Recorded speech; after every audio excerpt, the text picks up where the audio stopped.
अस्सलाम वालेकुम dear students, कैसे हैं आप लोग? खैरियत है, उम्मीद है ठीक ठाक होंगे। स्टूडेंट्स, इन्वायरमेंटल केमिस्ट्री का चैप्टर हमने स्टार्ट किया हुआ है और टुडे जो हमारे पास टॉपिक है वो एसिड रेन के हवाले से। स्टूडेंट्स, एसिड रेन क्या होती हैं, कैसे बनते हैं, कौन कौन से इसके काजेज एंड इफेक्ट्स हैं और ये प्लांट को कौन से नुकसान पहुंचा सकते हैं, ह्यूमन बींग्स को अलॉन्ग विद अदर एनिमल्स को ये कौन कौन से नुकसान पहुंचाते हैं और ये बनते कैसे हैं, कौन से ऐसे रीज़न हैं, इन सारी चीज़ों के हवाले से हमने ये लेक्चर बनाया है।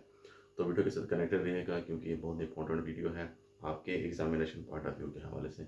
बहुत ही काम के एमसीक्यूज यहाँ से लेके आते हैं। तो स्टूडेंट्स, चलते हैं अपने टॉपिक की तरफ जो कि हमारे पास एसिड रेन के हवाले से है। एसिड रेन को स्टूडेंट्स, इसके लिए जो टेक्निकल टर्म यूज़ किए जाते हैं वो हमारे पास acid deposition, acid deposition, acid precipitation भी कहते हैं। एसिड प्रेसिपिटेशन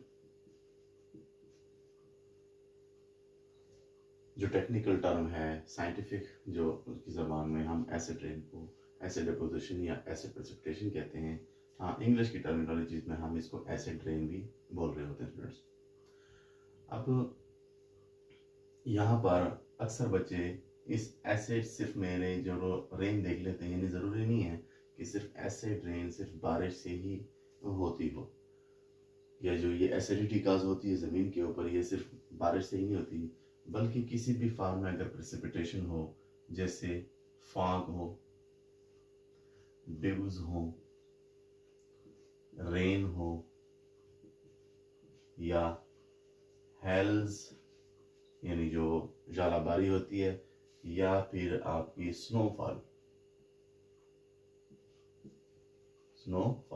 किसी भी फॉर्म में अगर प्रेसिपिटेशन होती है और आपकी जो नॉर्मल वाटर की एसिडिटी हो जाए, यानी और ये क्या कर दे, पीएच लेवल को डिक्रीज कर दे, यानी लेस देन 5 कर दे, तो इसको हम बेसिकली क्या बोल रहे होते हैं, एसिड रेन। अब इनके रीज़न वगैरह भी हम डिटेल से देखेंगे।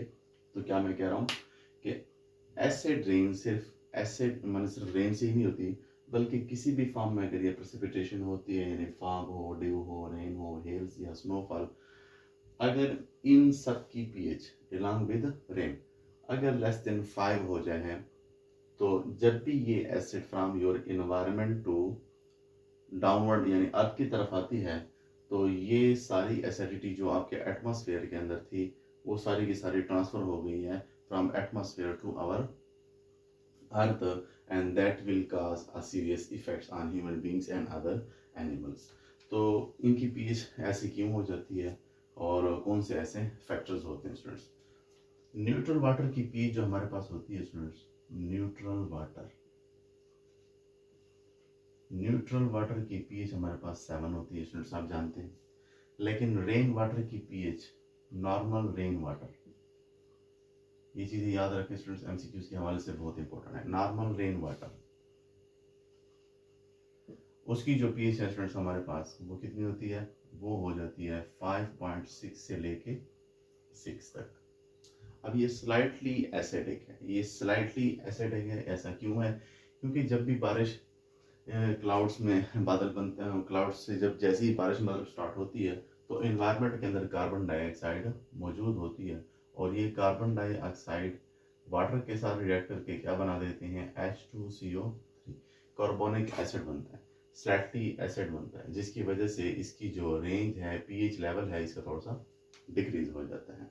आपको एयर पोल्यूशन के हवाले से मैंने काफ़ी डिटेल से इसके ऊपर ये सारी चीज़ें बताई भी थी। अगर जिन बच्चों ने वो मेरा टॉपिक नहीं देखा तो लाजमी उस टॉपिक पर जाएं, उसके अंदर मैंने बहुत ज़्यादा इन्वायरमेंटल प्राइमरी सेकेंडरी जितनी भी चीज़ें थी, अगर आप लोगों ने वो सीख लिया तो ये टॉपिक आपको सेकंड्स के अंदर समझ आ जाएगा स्टूडेंट्स। तो बहरहाल इन्वायरमेंट के अंदर स्टूडेंट हमारे पास प्राइमरी एंड सेकेंडरी पोल्यूटेंट्स होते हैं। कौन से प्राइमरी एंड सेकेंडरी पोल्यूटेंट्स होते हैं? मोस्टली जो हमारे पास सीरीज ऑफ ऑक्साइड हैं, जैसे कि कार्बन के ऑक्साइड हो सकते हैं जिसको हम कॉक्स बोल रहे होते हैं, अच्छा नाइट्रोजन की ऑक्साइड हो सकते हैं जिनको हम नॉक्स बोल रहे होते हैं, इसी तरह सल्फर के ऑक्साइड होते हैं जिनको हम सॉक्स कह रहे होते हैं स्टूडेंट्स। कार्बन के ऑक्साइड जैसे हमारे पास कार्बन मोनोऑक्साइड है, कार्बन डाइऑक्साइड है, नाइट्रोजन के जैसे कि हमारे पास नाइट्रोजन ऑक्साइड है, नाइट्रोजन डाई ऑक्साइड है। सल्फर के हमारे पास हो जाते हैं sulphur dioxide and sulphur try oxide. अब इनके सोर्सेज इन कासेस तो मैं बता रहा हूँ कि मैंने पिछले टॉपिक में डिटेल से बताई है, फिर भी मैं आपको बता देता हूँ कि यहाँ पर ये मोस्टली फ्यूल बर्निंग के दौरान या रेस्पिरेशन के दौरान या किसी भी रीजन के हवाले से इंडस्ट्रियों से ये चीज़ें बर्निंग के दौरान, कंबस्शन के दौरान कार्बन मोनोऑक्साइड, कार्बन डाइऑक्साइड पैदा होती है। नाइट्रिक ऑक्साइड मोस्टली इंडस्ट्रियों के दौरान व्हीकल्स के अंदर से ये निकलती है और आपके इन्वायरमेंट के अंदर शामिल हो जाती है। इसी तरह सल्फर डाइऑक्साइड, ये सल्फर डाइऑक्साइड बनता है और ये फिर फर्दर कन्वर्ट होता है सल्फर ट्राइऑक्साइड में। तो ये सल्फर डाइऑक्साइड भी डियर स्टूडेंट्स हमारे पास मोस्टली कोल बर्निंग के दौरान, कंबस्शन के दौरान और मोस्टली जो हम मेटलर्जी का प्रोसेस करते हैं, कौन सा प्रोसेस, मेटलर्जी का प्रोसेस करते हैं जिसमें हम एक्सट्रैक्शन ऑफ मेटल करते हैं। किसी भी ओर्स में से जब हम मेटल्स को निकालते हैं उस दौरान आपके पास ये चीज़ें बनती हैं। तो ये मुख्तलिफ इनके सोर्सेज हो सकते हैं, आपके इन्वायरमेंट में ये शामिल हो जाते हैं स्टूडेंट्स। अब ये जैसे ही इन्वायरमेंट में शामिल होते हैं तो जैसे ही मैंने आपको ये प्रेसिपिटेशन बताई, किसी भी फॉर्म में अगर ये प्रेसिपिटेशन स्नोफॉल हो या रेन हो या कि ये सारी चीज़ें अगर इन गैसेस के साथ रिएक्ट कर ले तो हमारे पास इन्वायरमेंट में एसिड्स बनते हैं स्टूडेंट्स। कैसे बन जाते हैं इनको हम थोड़ा सा बना लेते हैं। ऐसे यहाँ पर एक चीज़ मैं आपको बताता चलूँ कि नाइट्रिक ऑक्साइड हमारे पास न्यूट्रल होता है, कार्बन मोनोऑक्साइड भी हमारे पास न्यूट्रल होते हैं, ये एसिडिटी काज नहीं करते।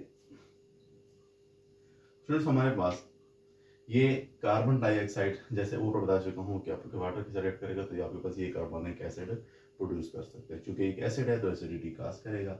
नाइट्रोजन ऑक्साइड को अगर आप देखें फ्रेंड्स हमारे पास ये भी अगर आप वाटर के साथ उसको ट्रीट करें तो आपके पास ये दो किस्म के एसिड बना देता है, जैसे HNO2 and HNO3, nitric acid and nitrous acid. इसी तरह सल्फर डाइऑक्साइड फर्दर कन्वर्ट होती है आपके एनवायरनमेंट में ऑक्सीजन के साथ ऐड करके सल्फर ट्राइऑक्साइड बनाती है और ये सल्फर ट्राइऑक्साइड स्टूडेंट्स हमारे पास जब वाटर के साथ अगर आप ट्रीट करें इसको, यानी इसको जब बारिश की सूरत में किसी भी फॉर्म में अगर पानी मिलेगा तो ये रिएक्ट करके क्या बना देते हैं H2SO4। फ्रेंड्स दिख रहा होगा आपको स्ट्रॉन्ग किस्म के एसिड्स प्रोड्यूस हो रहे हैं, कार्बनिक एसिड हो गया, नाइट्रिक एसिड हो गया, सल्फ्यूरिक किस्म के एसिड्स हो गए। अब ये एसिड बहुत सीरियस किस्म के इफेक्ट्स प्रोड्यूस करते हैं ह्यूमन बींग्स के ऊपर और इवन कि ये कहा जाता है कि ये आपकी पीएच लेवल को फ्रॉम 6 to 3 या 2 तक लेके आ सकते हैं। स्ट्रॉन्ग एसिड्स होते हैं स्टूडेंट्स हमारे पास, जैसे कि आप यहाँ पे देखें स्टूडेंट हमारे पास कि कहा जाता है कि ये pH 6 से pH 3 तक इसके लेवल को डिक्रीज तक कर सकते हैं ये जब एसिड बनते हैं आपके एनवायरनमेंट के अंदर।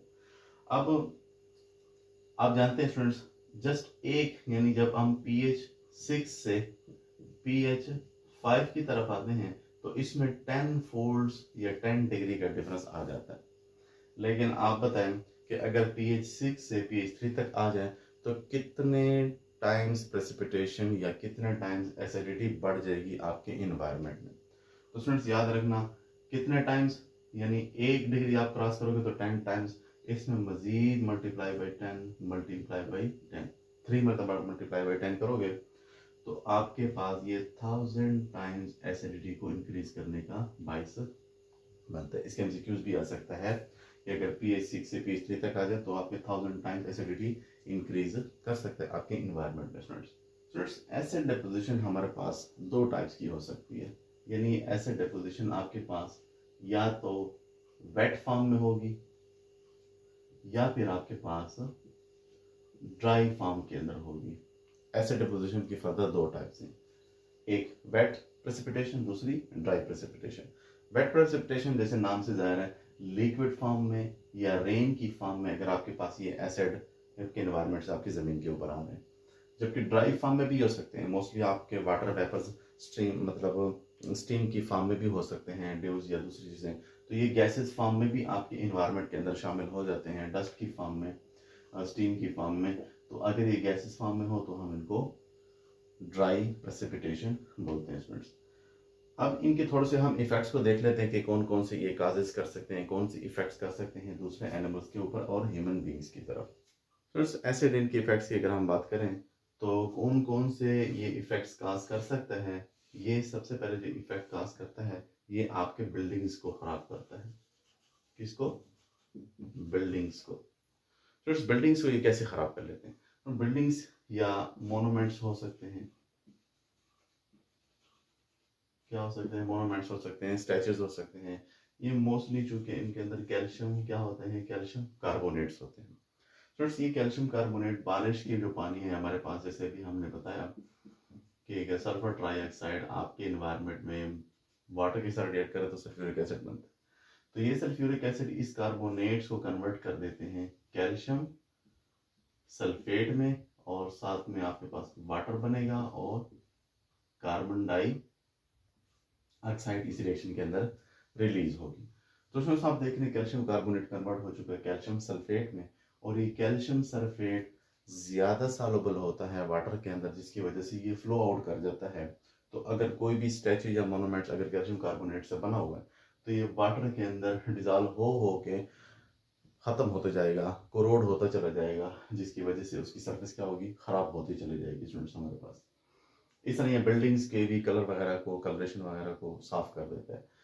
नेक्स्ट, इसके जो इफेक्ट्स है वो हमारे पास मेरीन जो एनिमल्स होते हैं, समुद्री जो जानवर होते हैं, उनको ये कैसे इफेक्ट करता है। स्टूडेंट्स, एक ही इसकी एक एग्जांपल मैं आपको कोट करके देता हूँ। जैसे फॉर एग्जांपल, जब भी एसिडिटी होगी आपके इन्वायरमेंट के अंदर, जो हमारे पास जितने भी सीज हैं, समंदर हैं, अगर उनकी एसिडिटी भी बढ़ेगी, जब उनकी एसिडिटी बढ़ेगी तो मोस्टली एनिमल्स की एग हैचिंग नहीं हो पाएगी, अंडों में से बच्चे नहीं निकलेंगे उनके। क्या होगा? अंडों में से उनके बच्चे नहीं निकलेंगे, जिसकी वजह से जैसे हम कर भी रहे होते हैं मच्छरों की, जहां पर हम पानी ठहरा हुआ होते हैं तो हम उसके ऊपर मच्छरों का स्प्रे कर देते हैं, एसिडिटी यानी एसिड उसके ऊपर स्प्रे करते हैं, जिसकी वजह से उनके अंडों से बच्चे पैदा नहीं होते, तो मच्छर पैदा होना मुश्किल हो जाती है। बिल्कुल सेम रीजन यहाँ पर भी है कि जहाँ पर एसिडिटी बढ़ेगी तो एग हैचिंग नहीं हो पाती।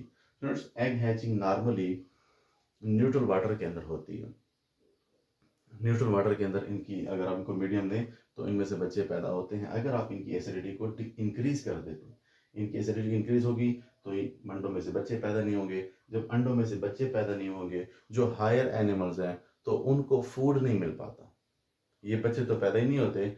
और जो हायर एनिमल्स हैं, चूंकि वो इन्हीं बच्चों को खाते हैं, जैसे हम कहते हैं बड़ी मछलियाँ छोटी मछलियों को खा जाते हैं, तो बाकी जो दूसरे एनिमल्स हैं उनकी भी हैग हैचिंग नहीं होती, जिसकी वजह से फूड की अवेलेबिलिटी बहुत डिक्रीज हो जाएगी और बड़े एनिमल्स को फूड नहीं मिल पाएगी, जिसकी वजह से उनकी भी डेथ वाकया हो जाती है। स्टूडेंट्स, और नेक्स्ट जो चीज़ है हमारे पास, वो आपके पास ह्यूमन बीइंग एंड एनिमल्स हो सकते हैं।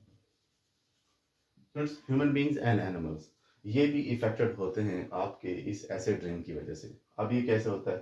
फ्रेंड्स, अभी यानी यहाँ पर ये हार्ड वाटर या सॉफ्ट वाटर के बारे में अगर आप सुना हो, तो ये जो एसिड रेन है ये वाटर को हार्ड भी कर सकते हैं। कैसे करते हैं कि जैसे फॉर एग्जांपल अभी ऊपर की एग्जांपल भी मैंने बताया कि जब पानी फ्लो आउट करता है, बारिशों का पानी पहाड़ों में से, जमीन में से, अंडरग्राउंड वाटर में से, कैल्शियम कार्बोनेट, क्योंकि ये एक यूनिवर्सल सॉल्वेंट होता है, पानी एक यूनिवर्सल सॉल्वेंट है, बहुत सारी चीज़ों को डिजॉल्व कर सकता है।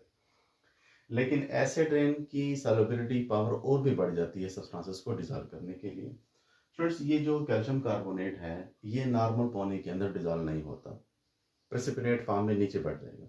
लेकिन अगर इसको एसिड रेन वाला पानी मिले, जैसे H2CO3 है, तो ये क्या काज करेंगे? ये काज कर देंगे कैल्शियम के बाइकार्बोनेट्स।